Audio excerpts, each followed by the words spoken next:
All right. G'day, g'day. Welcome back to Collectivitis, podcast where we dissect the disease that is collectivism. My name's Pietro. I am joined today by someone who is very passionate about a topic that we have covered before, and that is the topic of Bitcoin and Bitcoin's potential as freeing as a thing that can free us from the overwhelming government that we speak about so often on this show. Now, I'm not an expert on Bitcoin by any stretch of the imagination, but my guest today is someone who has, well, they've read thousands of hours and watched thousands of hours worth of content on Bitcoin, and they certainly know a little bit more than I am. So our guest for today is an IT consultant of over 30 years. He's also the chair of the Northeastern branch of the Libertarian Party in Melbourne. But most of all, and the reason that we're interested in talking to him is he is a passionate advocate for Bitcoin and his potential. So let's see if we can dig into some of that passion and find some things out. So welcome to the show, Mr. Greg Revell. How are you? Thanks, Pietro. Very well. Lovely introduction. Thank you. Looking forward to the conversation. Me too, very much so. One thing I have noticed about Bitcoiners in general, I'll cards on the table. I approach this not quite as a skeptic, but I'm certainly not someone in the Bitcoin world. I'm not fully committed. I don't,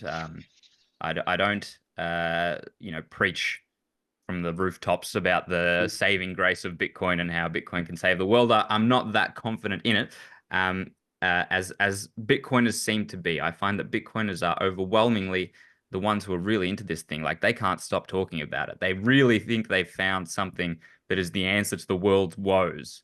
And so, I guess the first question is why are you guys so excited by the proposition of this piece of technology? Why is it so overwhelmingly exciting for you guys?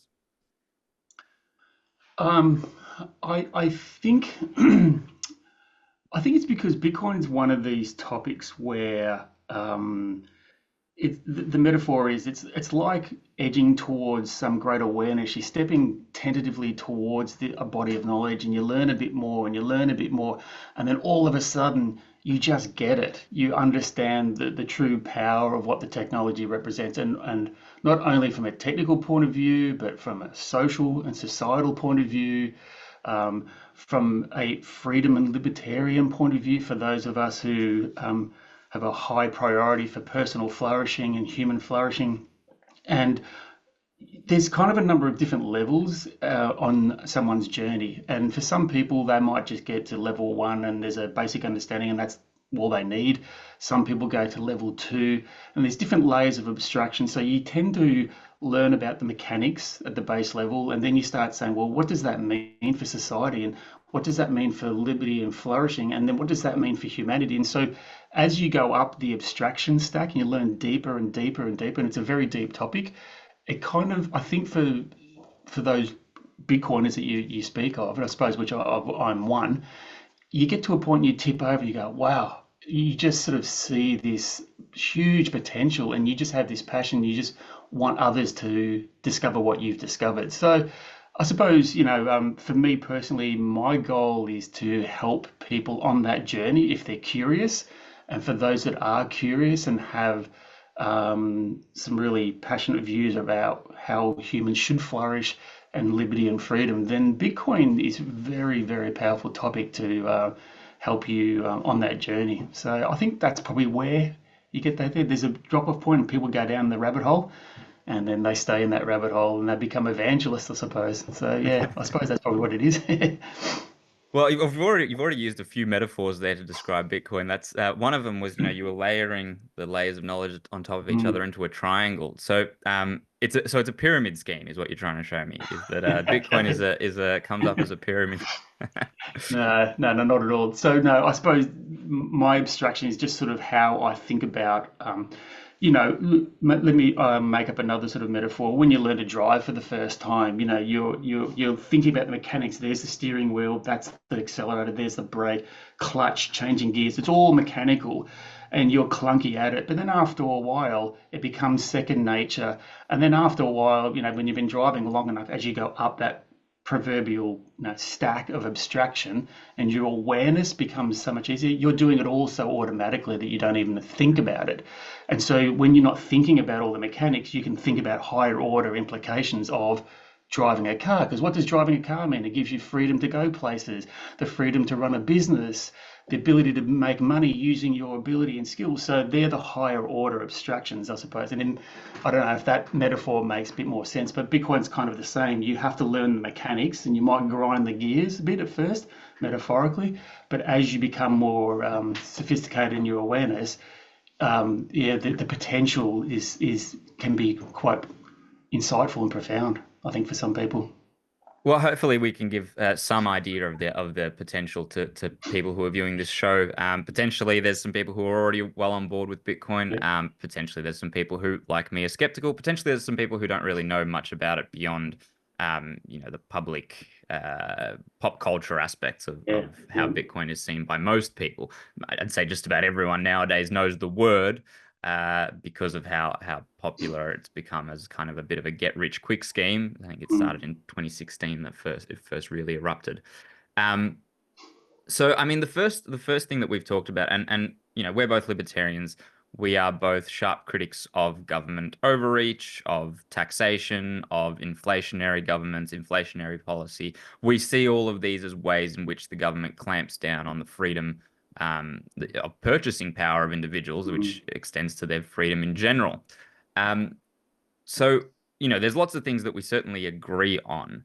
Uh, One of the at the very core of this is the idea of money. mm, Money is the thing that government uses and manipulates and takes from us, whether we want to or not, in order to enforce its laws and enforce its oppression.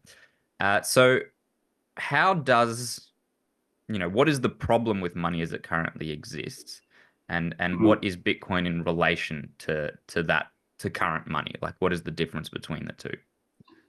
Okay, so my passionate plea for those who are curious about this subject is to ask yourself this simple question: what is money?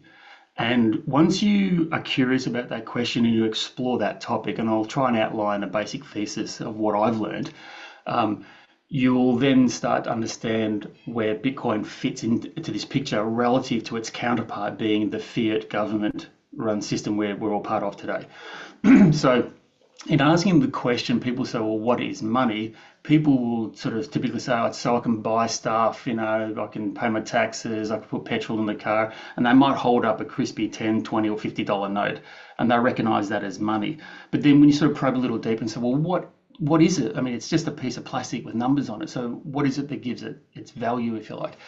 And so there's a number of different avenues, but one simple way you can think about money is money is a method of exchange of value. So, for example, if you might be an apple farmer and I grow oranges, you might want some oranges and I might want some apples, and that's okay because we can just swap the value that we agree between, say, two apples is worth one orange, for example. So that might work, but then what happens when you have in a community of more than, say, 5 or 10, 15 people, much less larger societies with millions of people, these that you come across this issue in economics called the coincidence of wants. And so that might mean, for example, you might be the apple farmer, but I'm the orange grower, but you don't really want my oranges, you want bananas. So how do we do a trade in that? That means me as the orange farmer, I've got to go and find someone who has bananas, do an exchange with them with the bananas, come back to you with the bananas, and then you and I do an agreement. So the coincidence of wants is this collision between what people value in an economy, in society. That's where money comes in. Money is an abstraction for an exchange value.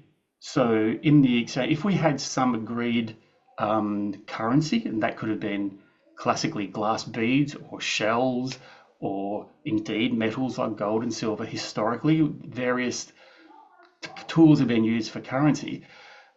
Once we agree on that, you and I can have an agreement on the exchange value between our apples and oranges, and we can exchange. I'll give you the currency that we agree on. Let's call it gold coins, And now you have a store of that value. You can now take that money, that value, and you don't have to get rid of it straight away. You can store it for a rainy day. And that's the essence of money. Money is the ability to store our wealth and our effort and our energy that we've expended by storing it in some exchangeable commodity. So that's essentially what money really is. So when you come at it from that point of view, money is just the exchange of value. All right, so having agreed to that, then you have to ask yourself, well, what's a good form of money? Because in the example I gave, if we agreed that, say, eggs was a good form of money, that might work for a few days until the eggs go off. So then you've lost them. So then when you start asking these questions, then there's a number of qualities of money that money must possess in order to be considered a good form of money. So as we said, eggs would be a bad choice because they degrade, so hence you can't store them for a long time. You need to have a form of money, and these are the basics ones, but essentially that needs to be a currency or an exchange token or something that has the following qualities. Usually a fixed or a hard supply, something that's very difficult to get hold of. The idea of which is that if you had a commodity that was able to increase the volume, was easy to produce or duplicate or fake, then it's easy for people to duplicate that money into the economy. And without going into too much depth, but if you increase the amount of money into an economic system, then all the individual units that are in the economy drop in value because there's more of them. So it's the classic law of supply and demand. So that's why gold historically ended up being the really most powerful form of money, because it's very hard. You can't destroy it. It doesn't rot. It doesn't degrade. You can't duplicate it, you can't copy it, you can't print it. And it takes a lot of effort to mine from the ground. In other words, it's scarce. So it's this issue of scarcity. So someone has to dig the gold out of the ground, and they have to expend energy and money to dig it out of the ground. So of course, that's what they have to do. If it takes, $10,000 to dig out an ounce of gold, and an ounce of gold's $9,000, then it's not going to work. So there has to be this mechanism that stops people from easily getting hold of that commodity. So that's the scarcity issue. Fungibility. Fungibility says that a piece of gold is a piece of gold is a piece of gold. So I can go anywhere in the world and it's acceptable. My piece of gold is as good as your piece of gold. So that's what fungibility means. And I think the other one that most people might recognize is divisibility. So with a gold ingot, you can melt it down into smaller pieces, smaller denominations. So if you want to buy, you wouldn't buy a loaf of bread with a piece of gold, but, hypothetically, you could break it down into smaller and smaller units, and you can melt them all up into bigger units for larger transactions. So that has the divisibility thing. So if monies have those primary properties, a commodity or some agreed exchange mechanism has those properties, it usually falls into the category of a hard money. So let me just put a cap on it and I'll let you ask the next question. The reason why Bitcoin fits into this world is because Bitcoin exhibits all the same monetary properties and then some, I would argue, that gold has traditionally held for over 10,000 years.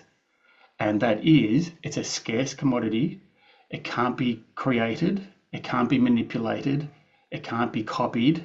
And when it can't be copied, that means that it stays scarce, it's divisible, and it's fungible, has all the hallmarks of a property. And that was what the original inventors of Bitcoin wanted. And that inventor is the famed Satoshi Nakamoto. So that's the essence of what Bitcoin, and Bitcoin has the added ability over and above gold that, unlike gold, gold is a physical metal which has weight and mass.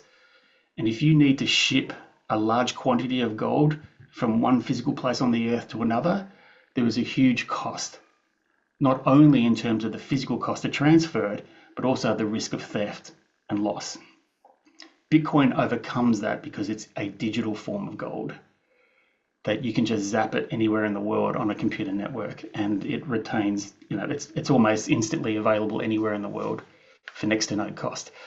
So that's kind of the argument that a lot of Bitcoiners would say, that gold is a fantastic form of money. It still is the de facto form of currency, but Bitcoin matches it and then ups the game somewhat. So that's kind of the primary thesis, I think, for the hard money. That was a And long-winded answer. I hope no, that makes and perfect. And in fact, I'm going to add some some more context to your answer as well. It wasn't long-winded enough for me. sense. Okay.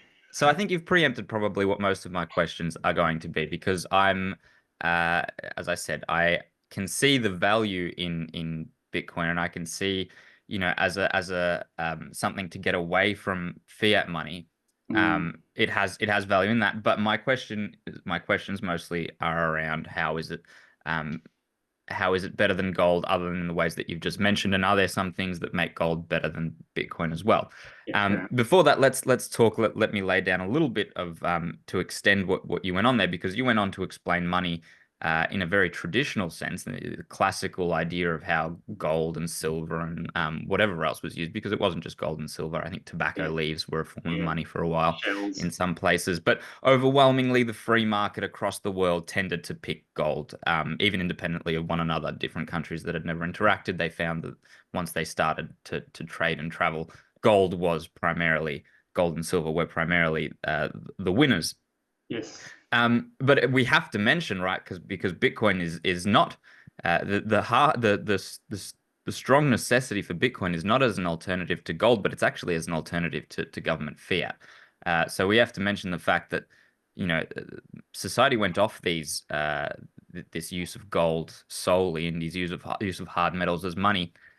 With the expansion of states, with the expansion of governments and states, especially in the 20th century. So in the 20th century, and starting largely with World War One, the creation of central banks, countries leaving the gold standard. So banks would, up until that point, hold reserves of gold and then issue banknotes, which were transferable far more easily than the gold itself. And so, if you had a banknote that was worth 100 gold pieces, you could just give that to someone and you'd essentially given them 100 gold pieces.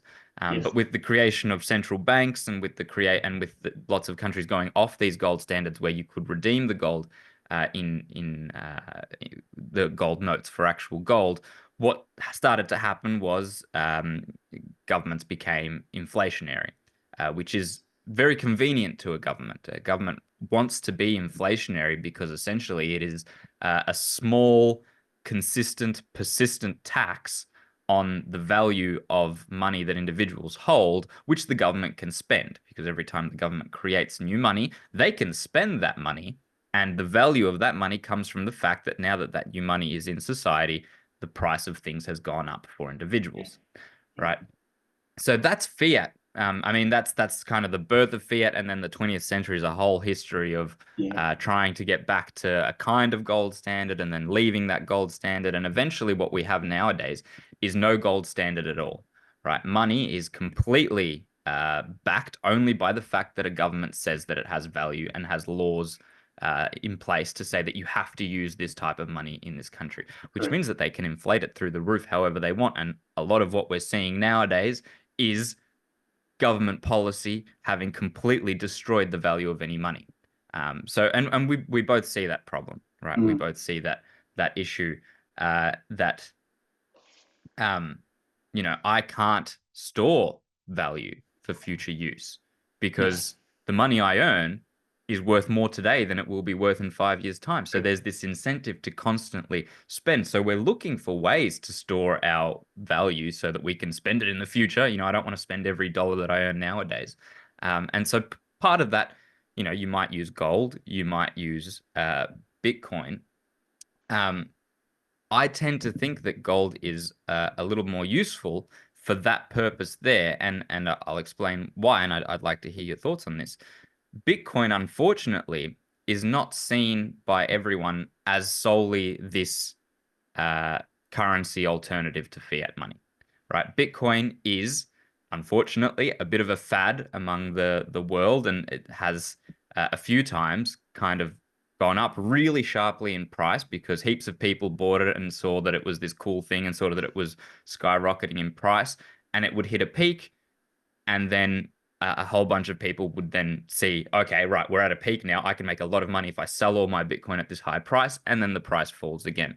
Now, sure, it's subject to fads and highs and lows, Um, okay, that's not necessarily an argument against the usefulness of the technology in general, but as someone who is trying to store value, that is a very scary prospect to try and store your future earnings in Bitcoin, given that, right now we're at what I would argue is one of those high points. We recently had a sharp rise and now it's kind of staying there for a little bit and maybe it's declining. Who knows, right? That's always the problem with this. But I don't know that if I, Mhm. invest my fiat dollars that I'm trying to save right now in Bitcoin, it's not going to go sharply down in price in the near future. So, um, do you think it has at the moment that purpose of being a good store of value, or do you see some of those risks? It's a great question. And the easiest way to think about it is that Bitcoin is a long-term play. So if you're going to trade the value of Bitcoin and if your goal is to get more fiat dollars, right? Let's just obviously Australian dollars is for the sake of simplicity, then you might buy one day and it might shoot up a little bit and then it comes back down and goes back up again and 3 months later it's at a high and it comes back down. It's a roller coaster. And the metaphor I use is it's a bit like you sitting on a small aluminium boat in the middle of the ocean. Okay, it's going to be like this on the waves, up and down, up and down. And you're going to get seasick and sometimes the sea will be calm and then all of a sudden a storm comes. But if you zoom out and you find yourself standing on the moon looking at yourself on the ocean, it's perfectly still. It's a beautiful blue sphere and a little boat sitting there and everything's calm. So to use that metaphor, Bitcoin is a picture of zone out. You have to take the long-term picture. So you can play the short-term game if you feel you have the skills to anticipate those highs and lows in this metaphor of bobbing up and down the ocean. You can make some money, but that's a different thesis than the one I'm advocating for. I'm advocating for store of value for longer term future. I'm talking at least 5 years into the future, if not 10, 20, and also intergenerational wealth creation between you and your descendants and your family and your family's, kids, etc. Bitcoin represents the ability to store that value across time. So the classic metaphor we use is if I went and put $10,000 in today in cash underneath the bed, and then in 50 years' time my great grandkids found it, they wouldn't thank me. They just pose. They probably play with it and throw it in the bin. It's going to be worthless because of the depreciation of it. But if I put $10,000 worth of gold or Bitcoin under the bed, in 50 years' time, they're going to say, Granddad, how cool is he? Because I found a really good store of value. So that's kind of the mindset I think you have to think of it through this lens. It's a long play. If you zoom out and you take that position as a long play, my thesis is, and it's a bold thesis, is that Bitcoin is guaranteed to go up in price relative to a fiat currency. Now, I've got to sort of qualify that. What I mean by that is that if a fiat currency is being inflated, which means it's degrading in value slowly over time, and most people, if you recognize that, you would see that the price of goods and services get more expensive over time. Like when we were kids, a Mars bar used to be 50 cents, now they're $3.40, the whole story. So that just doesn't mean that, in my case, the Mars bar has more value. It just means you need more of these fiat tokens called dollars to buy the same thing, i.e., the individual value of each dollar is getting less and less and less. So if I have a currency like the Australian dollar that's guaranteed to be getting less and less and less, and Bitcoin, whose value can't change because it can't be inflated, that means that the price of Bitcoin relative to this fiat currency is guaranteed to go up. In other words, in some future date in the future, the value of the Australian dollar will be so low compared to Bitcoin, you're going to need more of them to buy the Bitcoin. So that's where my thesis comes from, that the price of Bitcoin in the long term, and that's the key word here, in the long term, is almost guaranteed to go up. It's not going to go to zero. And again, that's another bold statement. And the reason I can be so bold about that is because Bitcoin is backed by thermodynamic law and physics. And I'll go into that a little bit later if you like. But essentially, it's a way of saying that you're pegging the value of the Bitcoin to the physical real world, which is unlike a lot of other digital tokens in the crypto world, which is another different story. So one thing to remember, in the Bitcoin world, we have this little saying, there's Bitcoin and there's shitcoin, all right? So Bitcoiners are very, very passionate about delineating what Bitcoin is relative to the whole world of other crypto tokens, of which there's tens of thousands of them out there. Bitcoin stands alone as having these unique properties. So to answer your question about, yes, the up and down, it may feel like a rough ride at the moment, and it will be if you try to play the day trade game, like you try to trade it on a week-to-week basis. Now, obviously, over time, as more people join the network, and when we say join the network, meaning invest into Bitcoin, the overall market capitalization of Bitcoin, which currently stands at 1.3 trillion US dollars today, that is more than Apple as a stock. And so as that gets bigger and bigger and bigger, then the stabilization of that system becomes more stable, and you'll start to see those bumps even out over time to be like this. So obviously, way back in 2009, when there was about 3 people on the Bitcoin network, prices were going like this, crash and burn, crash and burn. But over time, what we've seen is we've slowly seeing a modulation where that price is starting to go, and the swings and roundabouts are getting less and less as more and more people join the network. So in summary, yes, it can feel volatile if you've got your face pressed up to the metaphorical screen. But if you zoom out and you think long term, I think you'll see that it's always going to go to the top right of the screen in terms of price. And so I think the final point on this to me is that I think, for me, it's nice to see the Bitcoin go up in Australian dollar terms, but that's not my main motivation here.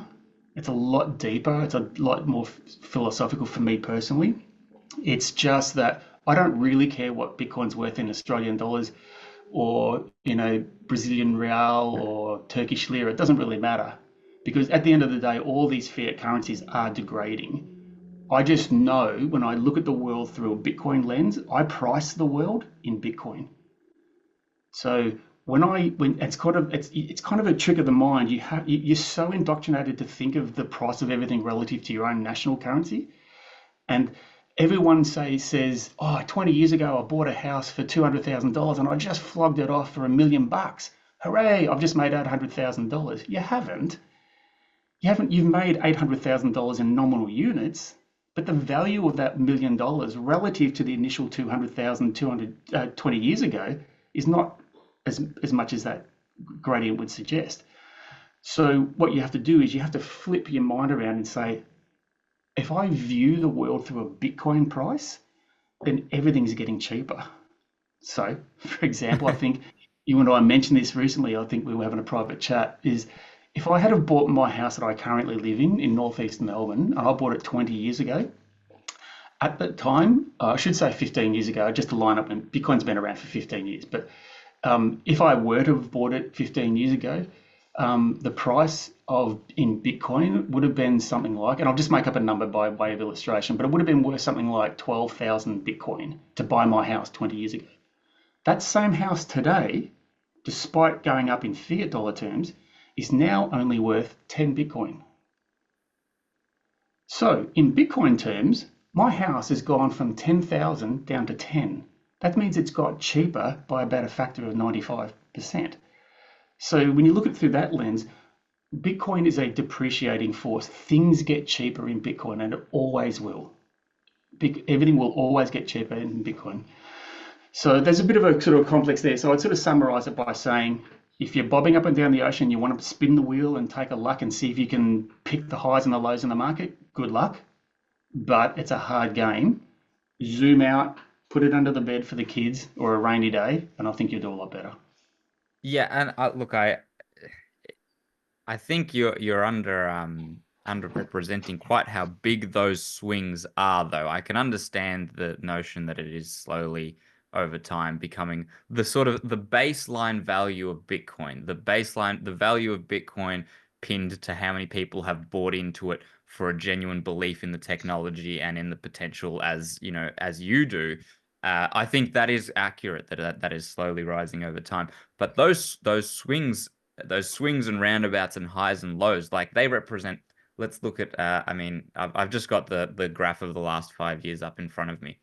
If we go to December 2022, one Bitcoin is 25,000 Australian dollars. If we go to the high that we had just a few months ago, it's 106,000 Australian dollars. Now, Yep. like that that level of volatility, and a few years prior, a year prior, it was almost at that high again. So that level of volatility, in comparison to Australian dollars, I don't think it can be explained away by simply the depreciation and the fluctuation of fiat dollars. Like there is a lot of volatility there caused by the fad of people buying and selling. So while maybe at one of those lows, it's very low risk to buy some Bitcoin and see, how much that'll grow in the future. But the real truth of it now is that, hey, let's say I do want to put some Bitcoin away for 10, 20, 30 years time. The amount of Bitcoin that I can buy, unfortunately, is tied to the amount of fiat dollars that I have. So I Correct. do have to be somewhat discerning in, okay, that's a lot of fiat dollars that potentially in a year's time could Yeah. buy a lot more Bitcoins, even if we're just trying to term it in that sense there. So I understand I understand the broad, as it's going up, but I think that that's not taking into account the fact that I suspect a lot of the high value of even just a few months ago was part of that, just people who aren't really, it's not just an organic interest in Bitcoin itself from a Bitcoin community explosion. I think a No. lot of that is still the fad. Would you disagree? Respectfully, I would at some level. I understand the concern. So what you're expressing is a natural anxiety about when's the right time to buy and when to sell. And in that sense, you're thinking in fiat dollar terms. Okay, so let's address that issue. There's a well-known sort of But meme in let's Bit. say let's say I'm comparing it just to the price of gold. Now, the price of gold is a slow, steady increase compared to fiat dollars, but I would say that the graph would therefore look largely the same. Like the highs and the lows might not be quite as high or as low, but because gold and fiat have been going like this, there's still those bumps significant. It doesn't have to be in fiat that I'm comparing. Does that make sense? So do you want to compare Bitcoin and gold, or do you want to Bitcoin and Australian dollars? Either's fine. I'm just saying that it's not necessarily just a mentality of, okay, I'm stuck in fiat. I'm saying that Sure, swing and sure. roundabout occurs in a more stable currency as well. The issue I think that what you're dealing with is, and it's totally understandable, and I went through exactly the same thing, is that there is a saying that no matter when you buy Bitcoin, it always feels too expensive. It always feels too expensive. I'll give you an example. Um, in my personal case, when I first bought Bitcoin, I first bought it at something like, I don't know, 28,000 Australian, something like that, a number of years ago. At that time, when I looked at it, the previous year, it was about $12,000 or something like that. And I'm going, oh no, I've missed the boat. Holy crap. Am I going to do this? And oh, will I do it? And I tortured myself. What happens if it goes back down to 14 again? And it does. It feels like that. And I sat there and tried to play the game, and I did what they call dollar cost averaging. I bought a little bit every day, little bit every day, little bit every day to try and average out the curve, and that was taking too long. And anyway, so in the end, I just sort of thought I got to a level of conviction that I knew that this was going to go and up to the right, as they said. So if you make a long-term play, and you can get over that fear, Bitcoin always feels expensive. So let's go back in time to 2009, 2010. There's a lovely little video you'll see on YouTube of some crypto cypherpunk Bitcoin dude in front of his 386 computer or something stupid like that. And he's there going, oh my God, Bitcoin has just hit $50 and he's freaking out, right? Because he's just bought a thousand of them for a cent each, right? The other classic one too, that as an illustration of this, the well-known illustration in Bitcoin circles is known as the Bitcoin pizza. Have you ever heard of this story of the Bitcoin Is pizza? it the guy who bought a pizza for 3 Bitcoin or Yeah. something? Yeah. No, no, more than that. Yeah, so it's exactly it. So it was back in 2011. Bitcoin's about 2 years old, and some dude on a bulletin board somewhere in the US says, "Hey, will someone buy me a pizza? And here's the Bitcoin, and go and buy me a pizza," because he wanted to prove there was a vendor out there, being the pizza shop, that would accept Bitcoin. And this other guy on the other side of the country said, who lived nearby rather, said, "Yeah, no worries." Rings up his local pizza place, convinces the guy to take the pizza, and the pizza cost 10,000 Bitcoin, and they made the exchange. So Bitcoin was worth, in relative to the pizza, about $21 US. for 10,000 Bitcoin. That same 10,000 Bitcoin now is worth over $650 million. It's probably considered the world's most expensive pizza. So much so has it become a meme, if you like, that on every, I think it was the April the 14th, I think it is, like Bitcoiners call it Pizza Day. It's kind of like our Christmas, if you like. And we all go out, have beers and pizza, and we all sit there and joke about, wow, what it would have been like back in 2011 to buy Bitcoin when it was about, $1.50 each type of thing. So the reason I illustrate that is because every single person always feels like the Bitcoin is too expensive. It always it do it. And so there's this other meme that popped up in Bitcoin circles, if you like, that says that everyone gets the price of Bitcoin they deserve. And the idea is that when you explore this world and you'll develop a level of conviction at some level and you'll buy in at your level of conviction, and that's fine. And like I said, I got in 2018 or something like 2019. That's late. I used to look back to my peers who bought in at 2011 and tore my hair out and thought I'd missed the bus. Everyone's going to do the same thing. So with that, I suppose my invitation is to zoom out and understand and look at the 4 to 5, 8 year cycles, and you'll see it going up, down, and crashes 80%, then it goes up and crashes 80%, goes up, and now it's crashing down to 40%, 30%, but it's always going up and to the right because it's a long-term play. But yeah, sure, if you're smart and you want to zoom in and you want to play those bumps and waves in 3 month, 4 month, 2 year cycles, if you can pick the top and then buy at the bottom and sell at the top and then switch it all out into Aussie dollars, you'll make a lot of Aussie dollars.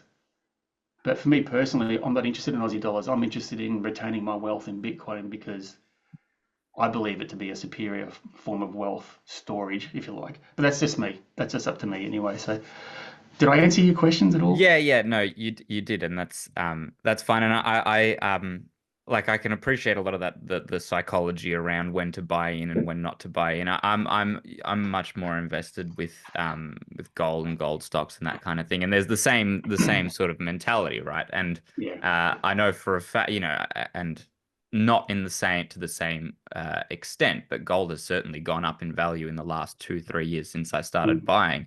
And Yeah. you're always left with that thought of, God, it was so cheap when I first started buying it. I Yeah. should have bought, I should have just, gone all in. And why didn't I? And is it too expensive now? Will it continue to go up and that sort of thing?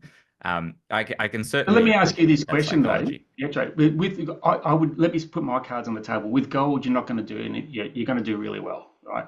Gold is a great investment, I think, for the long term because of all the arguments I've just tried to outline for Bitcoin. Yes. So, do you have a level of conviction about the thesis behind gold? Do you think that gold will ever crash to zero and be worthless?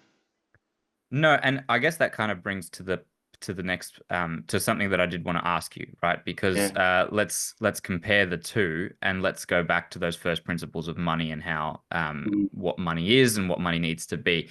Now, full disclosure, you and I are part of a libertarian book club where last night we looked at a book by Murray Rothbard, who I'm a big fan of, called "What Has Government Done to Our Money?" I've got a copy Mm. of it here. I can show the camera. A There great we go. book. So, and it goes through a lot of the history of money as what we've outlined in much more depth. And Rothbard obviously is a very well-renowned libertarian thinker, libertarian economist of the Austrian School of Economics. And one of the things that he outlines, now he died before Bitcoin ever became anything, so we can't Mm. possibly know what Yeah, Rothbard true. would have thought of Bitcoin.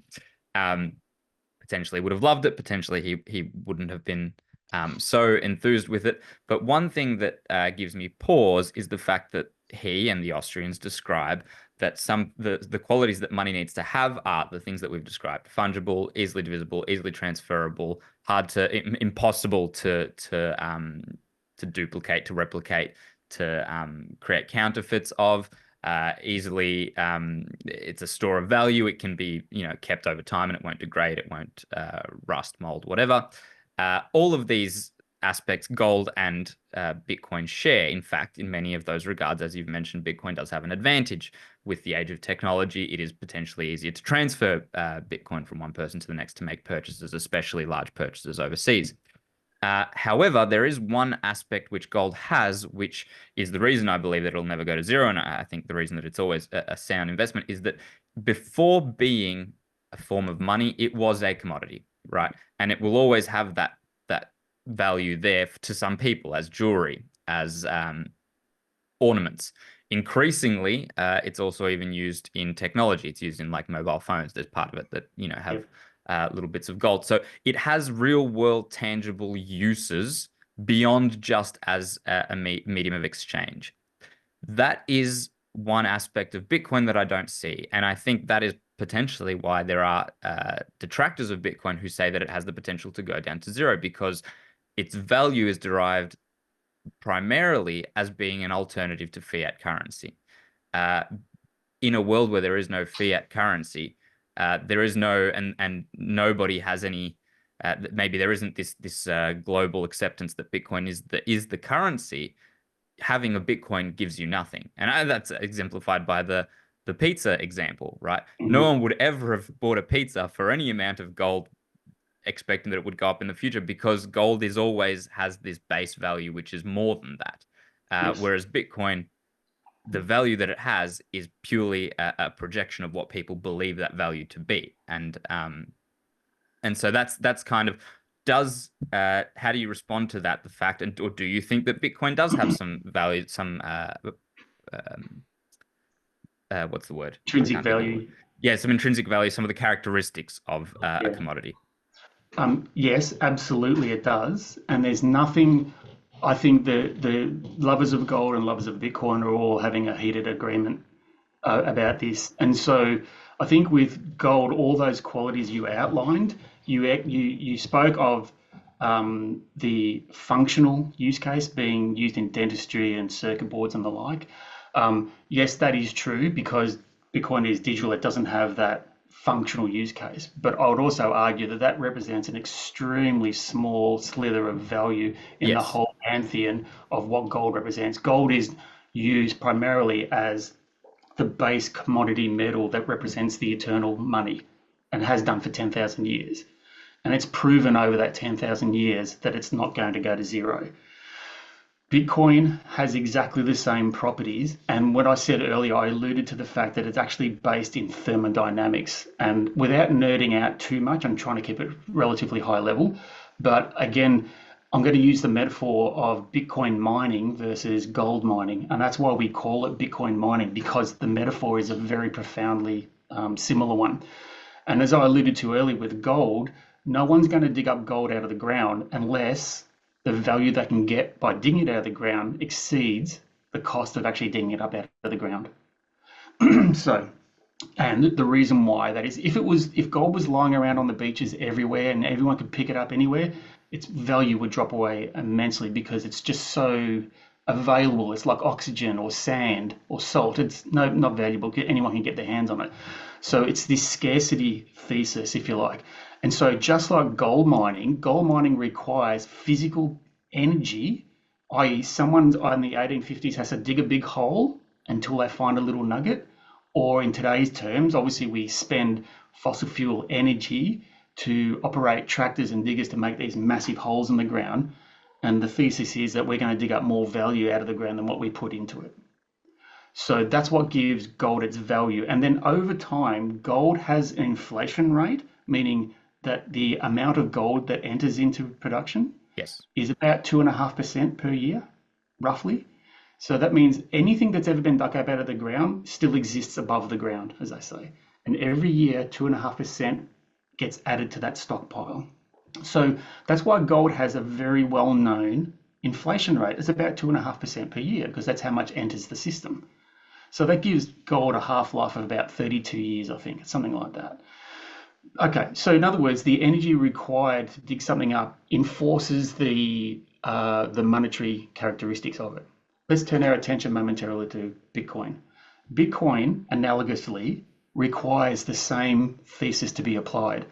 And what essentially happens for those who aren't familiar, that when a transaction takes place, the Bitcoin network is manned by a number of computer nodes, very big computer nodes that are called full Bitcoin miners. And essentially, these Bitcoin miners are providing the energy required to secure the network. And how they effectively do it is that they validate all the transactions that are flying around the network.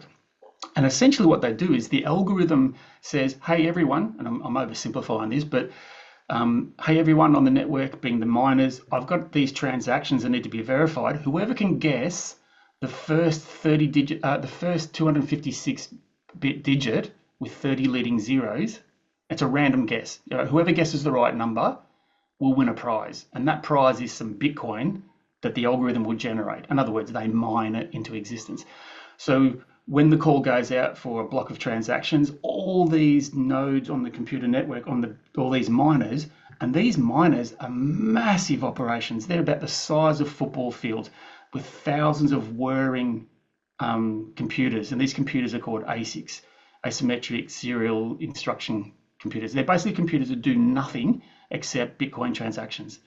And as such, they're extremely fast, because the idea is the faster your computer is, the more guesses you can make to try and guess what the algorithm is asking you to find. And then someone wins, ta-da, they randomly guess the number, and the algorithm goes, well done, have some Bitcoin, there's your reward. And that's how Bitcoin comes into existence. So in order for that Bitcoin to come into existence, there's been a massive input of electrical power by those miners. They have chewed up immense portions of electrical power to arrive at that number and be rewarded with the Bitcoin. So now we've had this thermodynamic connection, that physical electrical energy has been spent to give rise to the Bitcoin. And that's what secures the network. And so in that sense, we've now got a network that's secure, it can't be hacked, it's thermodynamically sound in much the same way you could argue that gold mining is. And on that basis, that's the intrinsic value of Bitcoin. So I would sort of argue that there is almost, I hate saying a perfect metaphor, but it's a very strong analogy between gold and, if you said that gold has intrinsic value, it's not because it's lying around on the beach, it's because someone's had to expend energy to dig it up, and it's really hard to get by. Bitcoin has exactly those same properties. The only difference is it doesn't exist in a shiny yellow brick. It's existing in a digital form. Those sort of, now I've forgotten what the original question was. Did I deviate a bit from where we Well, wanted to? the original question, which is still like even still with all of that, and I do want to ask you a couple more questions. So, um, I'll move on from this in a little bit. I'll give you another chance to get at the original question, which is that so gold has, regardless of whether it's useful as money, it is still a precious stone, which people will still have historically wanted for purpose, purely for the purpose that it looks pretty, use in jewelry, use in ornaments, and nowadays has use in, as you mentioned, dentistry and circuit boards. So it will always have at least that use, regardless of the value that people place into it. Bitcoin, sure, has the mining aspect, which costs real power, costs real resources, has this link to the real tangible world. But what does a Bitcoin, is there some purpose for Bitcoin beyond simply as the money? Does it have those values of the commodity? Okay.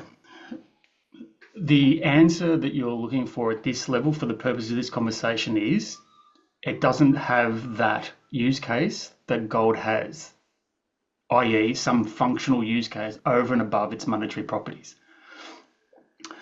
The longer answer is yes, there is, but I'm getting into some more abstract, sophisticated discussions around the subject. And it really comes down to that now a lot of thinkers are now saying we've now got this base layer of a network called the Bitcoin network. And the first use case we've decided is to use it as a form of money. And the reason we can use it as money is because effectively it's a blockchain that's immutable. It can't be changed. It can't be hacked. It's an absolute perfect representation of a ledger. Once you do that, you can then start putting abstraction layers on top of that idea. And now people are saying, hey, with this sort of technology, we could use things like voting systems on a blockchain, because a voting system is a way you can't be hacked. It's a ledger of votes. People can be recorded as having their vote there. So now you can build perfect democratic political systems on top of a blockchain that can't be hacked and can't be controlled, which is the hallmark of democracy. Imagine if there was a system where we had a voting system where it could be proven mathematically that there was no fraud. It'd be perfect. So there's all these different layers of abstractions that go on top of this. And I think what Bitcoin represents today is a bit like for those of us who were old enough to be around in the say the middle 90s when the internet was starting to kick off, it was really hard work in those days to even get an internet connection. There was no such thing as HTTPS. There certainly was. It was really hard to send an email. I mean, I've got enough grey hair, and I'm a computer science graduate from 1993 or something. I had to write a bloody C program just to send an email. These days you just go clip and it's gone. So in the same way, you'll find it over time that Bitcoin becomes like the base layer of money, and then there's going to be all these layers, which is analogous to the internet, and then there's social media, and then there's all the higher order stuff that sits on top of that.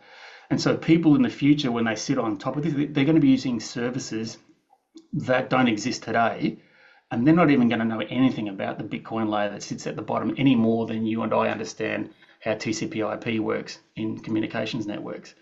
So I think that there is this intrinsic value that's definitely there. But to your point, yes, you can put it into your teeth and you can print circuit boards with gold, and you can't do that with Bitcoin. But personally, I think that represents like an infinitely small amount of value that, I mean, it's probably 4 decimal places the difference between the two, I would suggest. So I don't know if that's a slam dunk case for it. Yeah, no, and that's fine. And I suppose to view the conversation a little bit at this point, it's clear that regardless of whether something has function at a tangible function, things can be used as money. Modern day banknotes, not even banknotes, modern day money, modern day notes, they have no tangible use other than what the government says their value is, and they can be used as money effectively. Now, if there weren't the inflationary forces that there are behind it, potentially it could even be a stable form of money. Now, Yeah, I suspect that while there is the existence of government will find ways to inflate it, but always.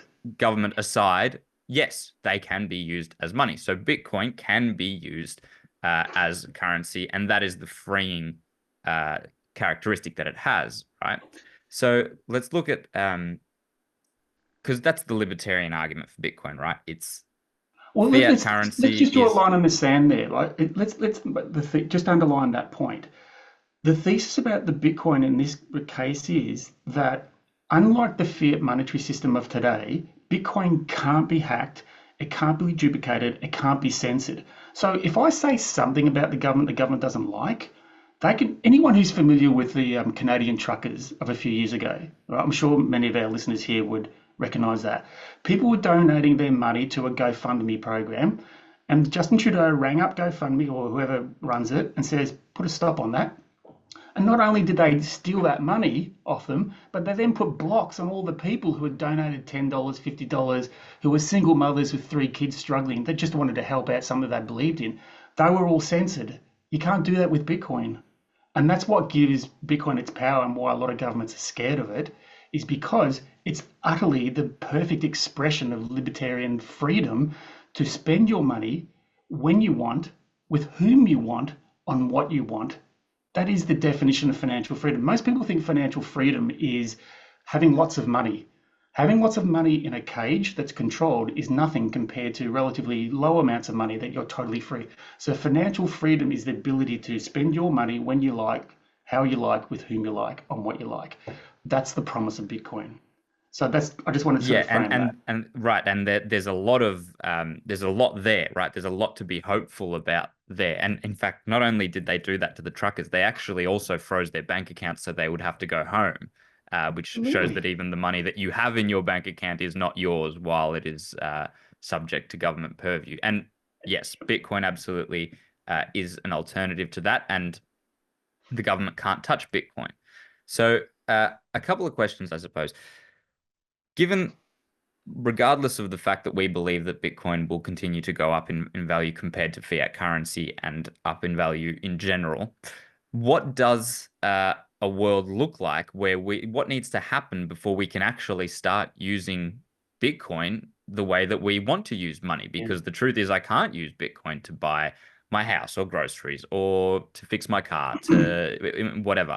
That can't happen right now. So what's in the way of that, and what does a society look like that has that option? What needs to happen, I suppose? Okay. So yes, you can use Bitcoin to buy goods and services today. albeit with the caveat not as widely spread as conventional money, obviously. But there is a growing network.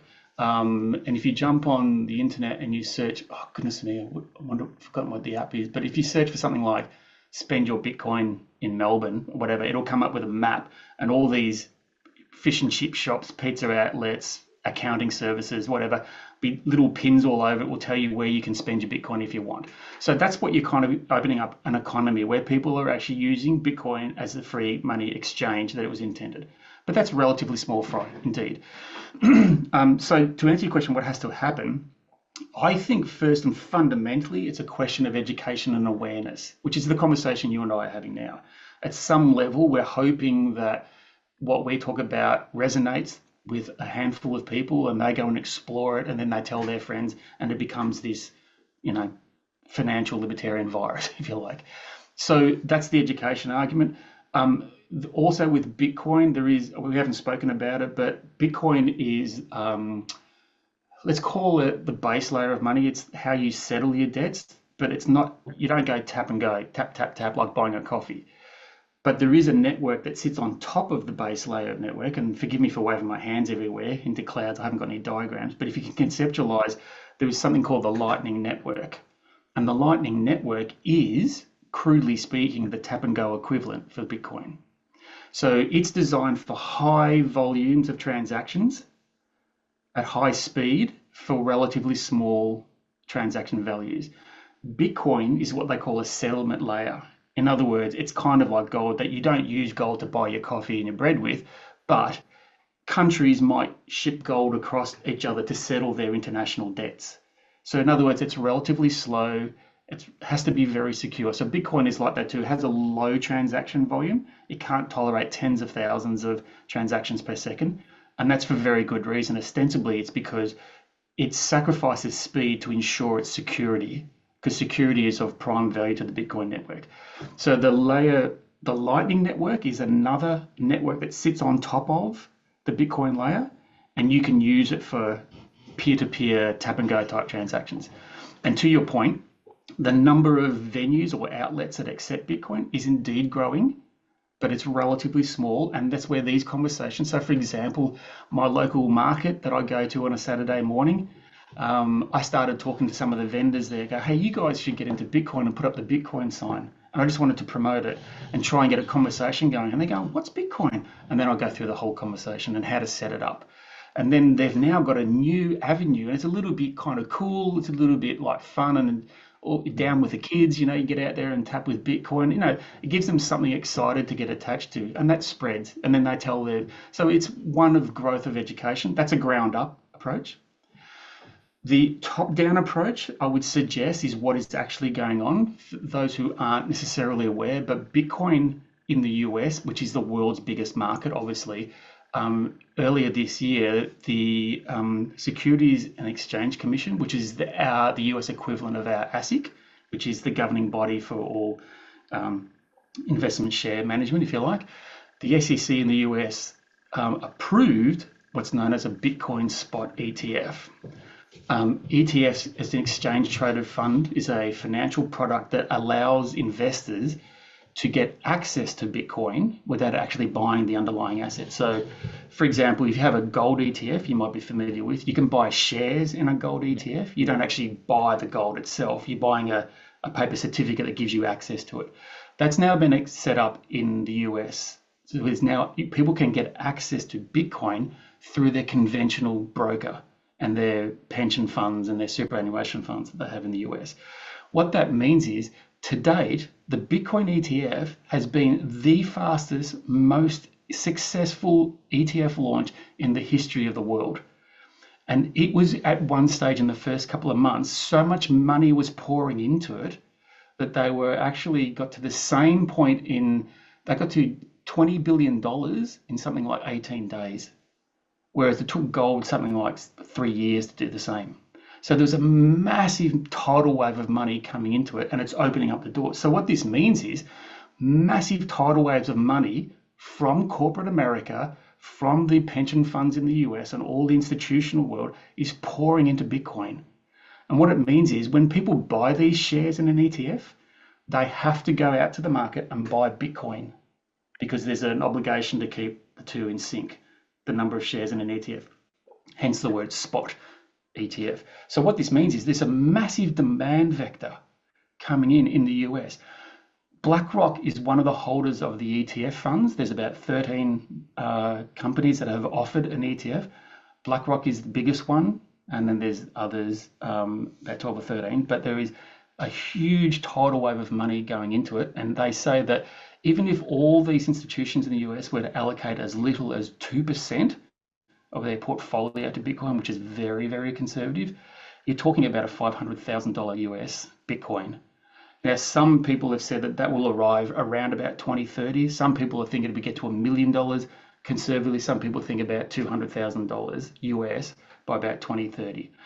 So that's just pure mass. So that's another way of getting it to spread, because what that does is now all of a sudden there is a vector by which conventional investment strategies, conventional brokers can buy Bitcoin, but they don't have to know anything about Bitcoin. So I think that's another growth vector, and that's where a lot of the wealth is coming into it now. So it's now made it to Wall Street or Main Street. Bitcoin is no longer the happy collective of cypherpunks that it used to be, and everyone getting excited about, challenging the world. It's not just mum and pop investors, it's the big end of town are getting involved in that. So that's really, really exciting that there's this massive growth. And I think together, the bottom-up approach I spoke of and the top-down augurs well, I think, for Bitcoin's future. We are past the hour mark now, but Yeah. there is I know time flies, right? There is one thing that I did want to that you mentioned earlier that I did want to poke in on as well, before we finish. So you mentioned that Bitcoin has one of the criticisms of another criticism of Bitcoin, or something that skeptics might suggest is, okay, sure, Bitcoin is this technology, it's finite, all the rest of it, but while Bitcoin might be finite, the number of cryptocurrencies that exist is not finite. In fact, it's infinite. There are so many popping up, and there's constantly people trying to run, pump and dump scams, trying to make this seem like the next big thing, and then they sell all their units, and they make a lot of money at the expense of everyone else, and all that kind of thing. And you mentioned, there's Bitcoin and there is shitcoin, and everything else is shitcoin. What is it that differentiates Bitcoin from shitcoin? Like, is it just the fact that it was around first? Is it some other, does it have some other value beyond that? Is it the fact that it's more widespread? I don't know. What would you say? The short answer is that Bitcoin is wholly different because there is no central issuer. Whereas many of the alternative coins, there is a central human or a company involved, or an organization behind it. So for those who are familiar in the world of Ethereum, which is the second biggest crypto, Ethereum is run by the Ethereum Foundation, which is headed up by Vitalik Buterin, the founder. So there's an identifiable individual that has control over the issuance of that token. And that's true for 99.9998% of all the other tokens that are out there. The reason why they're pump and dump is because there's a human in the loop. There is someone who makes the decisions as to when they release the coins, how many coins get released. It's totally controlled at the whim of a centrally identifiable entity. That's fundamentally it. And as we've learned from the fiat experiment, if you have humans in the loop that have the ability and the power to control a money, they will control the money. Bitcoin, alternatively, has no central issuer. There is no company called the Bitcoin company. There is no identifiable president of the Bitcoin universe. It's owned by people. It's run by code. And ostensibly, there's another saying in the Bitcoin world that Bitcoin is about rules, not rulers, right? So it's a governed body of code, and the rules are fixed and they never, ever change. So that's the distinct comparison. Now, that's not to say, by the way, those who are savvy and want to invest in crypto, I'm not decrying all of it. I personally don't. I don't feel comfortable. It's not my bag. But if you want to play and that you understand their use cases and you look into the company, it's just like doing your homework on a normal company. You have to understand who are the people running the company, because there's a human in the loop. What's their background? What's their business plan? What's the issuance of the shares, etc. You have to do that level of work on all the other coins, and if they stack up and they're a good company, then yeah, it might be worth investing. I'm sure you'll do well. But it's not a one-to-one comparison, whereas Bitcoin is a wholly different beast altogether. And I think that's why it has become, it's had an immaculate conception, is that no one has issued the first coins. What happens with a lot of the alternative coins is the companies, what they do is they issue out, let's say, for example, they have 100 million tokens for their, let's call it a Pietro coin, right? And they have 100 million of them. And then what they do is they reserve the first 10 million for their buddies and early investors, right? And they give them a special price before they release it. And then they issue a schedule of when they're going to release other coins onto the market, i.e. its inflation rate. So you have to be careful of all that sort of stuff. What a pump and dump essentially is that all this money's gone in by early investors and their buddies, and then they go out and they get a couple of high-level celebrities and they punch it out and go, this is going to the moon, and all the silly people go in and pump all their money in there, and then they run off with it and the whole thing crashes. So you can't do that with Bitcoin because it's not centrally controlled. And I think that's the primary difference. It's not controlled by anyone. It's decentralized. And just mindful of the time, but the key thesis is that I firmly believe, high level of conviction, that Bitcoin is the most profound change to the concept of money we've ever experienced. And it's the perfect form of money. And it fundamentally will do so as long as these two conditions hold. The first condition is that it remains secure, right? If it remains secure, it means it can't be hacked, it can't be censored, and it will be secure because the security protocol I outlined earlier, if that remains in place, it will do. The second part is decentralization. Bitcoin has its power because it's decentralized, right? You cut the head off one of the beasts, or the head will just grow another one, right? You can't kill Bitcoin because each node in the network has a complete copy of every transaction that's ever been conducted on the Bitcoin network. So it's decentralized, which is the opposite of fiat, which is government controlled, and opposite of these other coins. So long as those two qualities exist, it's secure and it's decentralized. I firmly believe that Bitcoin will become the most profound technology we've ever invented. If either of those two fail, well, all bets are off. Thank you so much for your time, Greg. That was highly informative, and I hope lots of our viewers got something from that. I'm more certain now of your enthusiasm for Bitcoin than I ever was. So thank you so much for spending My the pleasure, time mate. and talking with us. For those who don't already, you can follow us on YouTube, Instagram, Spotify, and Twitter. We're also on Apple Podcasts as of just recently. You can pass this episode on to your friends if you are a Bitcoin enthusiast already and you want someone to have an entry-level understanding of why, or maybe they're a skeptic to some degree. And can I offer for your viewers who have any questions, I'm more than happy to receive your email. Can I leave an email out for you? I'll put if you like, I can put your email in the episode All right, description, cool. and people can check it out there and send you an email with some Beautiful. More further than happy to questions. help out. All right. Thanks Perfect. for the All right. chat. Thank you for your time. Thank you so much to our viewers. We will catch you next time. Bye for now.